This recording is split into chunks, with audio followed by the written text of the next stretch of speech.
Bismillahirrahmanirrahim. Respected teachers and dear students, Assalamu alaikum. I am Waqas Ahmed. Today we will discuss about mathematics grade 4. This is our unit number 7 about data handling and our lesson number 7. In this lesson we will discuss the SLO read pie chart. हमारे पास pie chart given होगा और उसको हमने read करना है। सबसे पहले हमें पता होना चाहिए कि पाई चार्ट होता क्या है, वो आगे चल के आज के लेसन में हम लोग देखते हैं। अब आ जाए लेसन प्लान की तरफ। टीचर जो हैं वो लेसन प्लान डिस्क्रिप्शन बॉक्स में से डाउनलोड कर सकती हैं। वार्म अप एक्टिविटी की तरफ आए, ऑब्जर्व करेंगे कौन सी शेप है। आपने लास्ट टाइम पिज्जा खाया था या केक खाया था और उसकी कितनी स्लाइसेस खाई थी। Right it on your notebook. अपनी नोटबुक के ऊपर आपने राइट करना है, या आपने पिज्जा खाया हो लास्ट टाइम या फिर आपने केक खाया हो, बर्थडे केक, तो वहां पर आपने कितने स्लाइसेस यूज किए। So you need to write it on your notebook. आपने अपना लिखना है, आपका जो साथ फ्रेंड बैठा हुआ है उसने अपना नोट करना है। फिर आप दोनों ने आपस में कंपेयर करना है कि किसने ज्यादा खाई है slices. And then the pie is cut into how many pieces. इस पाई को देखें ये कितने पीसेस में कट हुई है, और आपने साथ ये भी नोट करना है कि आपने जो पिज्जा खाया या फिर आपने केक खाया उसके कितने स्लाइसेस खाए और कितने टोटल स्लाइसेस थे, वो भी आपने साथ नोट करना है। And what fraction of the pie has been taken out and what percentage of the pie has been taken out. यहां पर ये जो पाई है पिक्चर में शो हो रही है, इसको ऑब्जर्व करें और देखें इसमें कितने पाई स्लाइसेस हैं और कितना जो स्लाइसेस बाहर निकाल लिए हुए हैं और ये कितने परसेंटेज बनती है इसकी। सो अगर फ्रैक्शन में राइट करेंगे सो हर स्टूडेंट ने अपना अपना काम करना है। तो अब आ जाए नेक्स्ट एक एग्जाम्पल की तरफ। पाई चार्ट जो होता है ये बिल्कुल जिस तरह आपने अभी एक एक्टिविटी परफॉर्म की कि एक सर्कुलर शेप ऑब्जेक्ट होता है, सर्कल टाइप, इसको हम लोग पाई चार्ट को सर्कल ग्राफ भी कहते हैं। ठीक, तो इसमें डिफरेंट पिज्जा की तरह और केक की तरह स्लाइसेस बने होते हैं, ऐसे डिफरेंट स्लाइसेस होते हैं और डेटा जो है इन स्लाइसेस के थ्रू रिप्रेजेंट किया जाता है। इनको रीड कैसे करते हैं वो हम लोग अभी देखेंगे। देखें, a special chart that uses pie slices to show the relative size of data. ये एक स्पेशल किस्म का चार्ट होता है जो कि पाई स्लाइसेस को यूज करता है डेटा को रिप्रेजेंट करने के लिए। So pie graph are circular shaped graphs with the circle representing the whole. The circle is then divided into parts or sector. Each sector represent a part of the whole. Each sector is proportional to the size, to the amount it represents. When all the sectors are combining together, they form a complete circle. So pie chart are useful to compare different parts of whole amount. And then it is a circular graph which is used to represent data. So in some simple word we can say that pie graph is a circular graph that represent या which is used to represent the data. So अब आ जाएं next example की तरफ। इस example में देखें कि एक पाई स्लाइसेस है, पाई चार्ट है।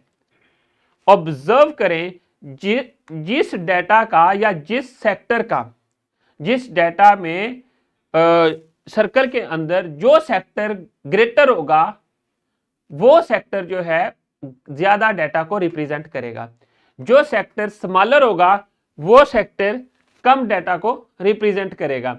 अब यहां पर देखें, आप इस फिगर को ऑब्जर्व करें और इसमें कुछ डेटा गिवन है। डेटा क्या है, यह सर्कल को देखकर जो लगता है इसमें मेन है, वोमेन है या फिर चिल्ड्रन है।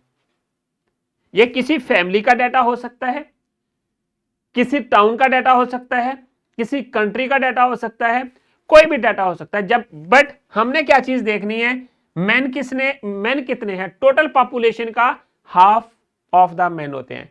हाफ हमें कैसे पता चला, क्योंकि आपको पता है जो रेडियस होता है, रेडियस का डबल अपोजिटली ले तो ये हमारे पास डायामीटर बनता है, और डायामीटर जो है वो सर्कल को 2 इक्वल पार्ट्स में डिवाइड कर देता है। सो जब सर्कल को 2 इक्वल पार्ट्स में डिवाइड करता है तो half of the data is man, यहां से हमें पता चल गया। और बाकी उसमें देख लेते हैं वोमेन वाला सेक्टर बड़ा है या चिल्ड्रन वाला, तो यहां पर वोमेन वाला सेक्टर जो है वो ग्रेटर है, तो वुमेन ज्यादा होंगी बट मेन से लेस होंगी, और चिल्ड्रन सबसे कम होंगे।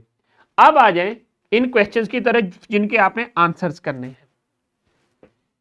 विच category is the greatest in number, कौन सी कैटेगरी में सबसे ज्यादा है नंबर्स डाटा का, कौन सा, जिसका सेक्टर बड़ा है या जिसकी पाई स्लाइस बड़ी है, वो कौन सा है, वो मेन वाला है। So men are the greatest in number, ये रिजल्ट आ गया। Similarly which category is the least in number, least कौन सी है, सबसे कम, चिल्ड्रन, ये सबसे छोटा सेक्टर है। जो बिटवीन मिडल वाला है वो वुमेन है। So how many categories are in the pie graph, कितनी कैटेगरीज हैं, 3 categories, men, women and children. So इसी तरह men are 3 times that of the women, true or false। इस डेटा को ऑब्जर्व करें और देखें कि मेन जो हैं, जितनी औरतें हैं उनका 3 टाइम्स हैं, 3 टाइम्स ज्यादा हैं। No, it's wrong. कैसे, ये फॉल्स है, क्योंकि अगर यहां पर ये होता 90 का बनता तो तब भी नहीं आना था। तो सो वोमेन ज्यादा बनती है 1 सेक्टर, इसका मतलब है वोमेन जो हैं 1/3 ऑफ मेन है, ये रॉन्ग है। So it is false. इसी तरह दिए गए ग्राफ को आप लोगों ने रीड करना है। तो स्टूडेंट्स अब आ जाएं, एक वर्कशीट है, इंडिविजुअली हर स्टूडेंट ने इस वर्कशीट को कंप्लीट करना है।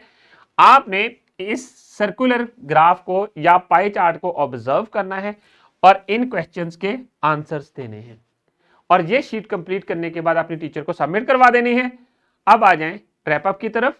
आज के लेसन में हमने क्या सीखा, हमारा एसएलओ था रीड पाई चार्ट को रीड करना सीखा था। अब क्विकली आपने क्या करना है, ऑब्जर्व करें इस पाई चार्ट को और आंसर दें, how many categories are there in the shown pie graph. इसमें कितनी कैटेगरीज हैं, 1 2 3 4 कैटेगरीज हैं, ठीक है। इसी तरह आप लोगों ने इसको रीड करना है और कौन कौन सी कैटेगरीज हैं ये आपने बतानी है। अब आ जाएं नेक्स्ट होमवर्क की तरफ। होमवर्क में आप लोगों ने ये वर्कशीट कंप्लीट करनी है और एक्टिविटी परफॉर्म करनी है, and complete this activity at your home, और उसके बाद ये अपना जो होमवर्क है अपने टीचर को सबमिट करवाना है। अब आ जाए डिस्क्रिप्शन बॉक्स की तरफ। डिस्क्रिप्शन बॉक्स में आप लोगों के लिए लेसन प्लान्स, एक्स्ट्रा एक्टिविटीज और पावर पॉइंट प्रेजेंटेशन अवेलेबल हैं। तो students thank you very much. I hope कि आप लोगों को आज के लेसन की समझ आ गई है। इंशाल्लाह we will see in our next lesson with new SLO. अल्लाह हाफिज।